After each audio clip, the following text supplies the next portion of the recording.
হাফেজ শব্দের বাংলা অর্থ কি? হেফাজতকারী বা মুখস্থকারী। আলেম শব্দের বাংলা অর্থ কি? জ্ঞানী বা বিদ্বান। মাওলানা শব্দের বাংলা অর্থ কি?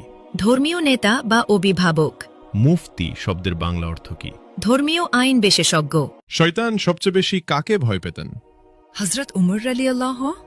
হাদিসে কাকে সর্বশ্রেষ্ঠ মানুষ বলা হয়েছে?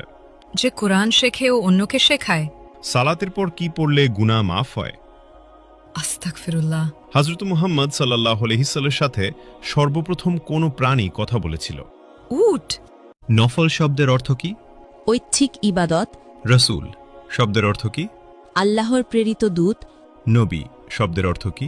ওহীপ্রাপ্ত বার্তাবাহক। হালাল শব্দের অর্থ কি? বৈধ বা অনুমোদিত। হারাম শব্দের অর্থ কি? নিষিদ্ধ কাজ। স্বামীর নাম ধরে ডাকলে অমঙ্গল হবে। ইসলামে কথাটি বিধান কি? ছোট শিরক। খাবার খাওয়ার সময় সালাম দেওয়ার বিধান কি? জায়েজ। স্বামীর পায়ের নিচে স্ত্রীর বেহেস্ত, এটি কোন ধরনের হাদিস? জাল হাদিস। ইসলামে বিয়েতে উকিল বাপ রাখার বিধান কি? হারাম। হজরত শব্দের অর্থ কি? মহামান্য, সম্মানিত। মোহাম্মদ শব্দের অর্থ কি? প্রশংসনীয়। কিয়ামত শব্দের অর্থ কি? মহাবিচারের দিন। জন্ম শব্দের অর্থ কি? আগমন। মৃত্যু শব্দের অর্থ কি? সমাধি। জিন কিসের তৈরি? ধোয়াবিহীন আগুন। মানুষ কিসের তৈরি? মাটির। ফেরেশতাগণ কিসের তৈরি? নূর। পশু পাখি কিসের তৈরি? পানি ও মাটি। শয়তান কিসের তৈরি? ধোয়াবিহীন আগুন। মিকাইলের দায়িত্ব কি? রিজেক ও বৃষ্টি। ইসরাফিলের দায়িত্ব কি? সিঙ্গায় ফুক দেবেন। জিব্রাইলের কাজ কি? ওহি পৌঁছানো।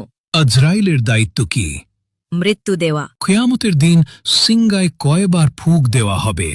2 বার। হজরত সুলাইমান আলাইহিসসালামের কতজন সন্তান ছিল? 1 জন। হজরত দাউদ আলাইহিসসালামের কতজন সন্তান ছিল? 19 জন। হজরত মুহাম্মদ সাল্লাল্লাহু আলাইহি সাল্লাম এর কতজন সন্তান ছিল? 7 জন। 3 পুত্র 4 কন্যা। কোন নবী এখনো জীবিত আছেন? হযরত ঈসা আলাইহি ওয়াসাল্লাম। হযরত মুহাম্মদ সাল্লাল্লাহু আলাইহি ওয়াসাল্লামের নিজ হাতে তৈরি মসজিদ কোনটি? মসজিদুল কুবা। কোন নবী সবচেয়ে বেশি দিন জীবিত ছিলেন? হযরত আদম আলাইহি ওয়াসাল্লাম।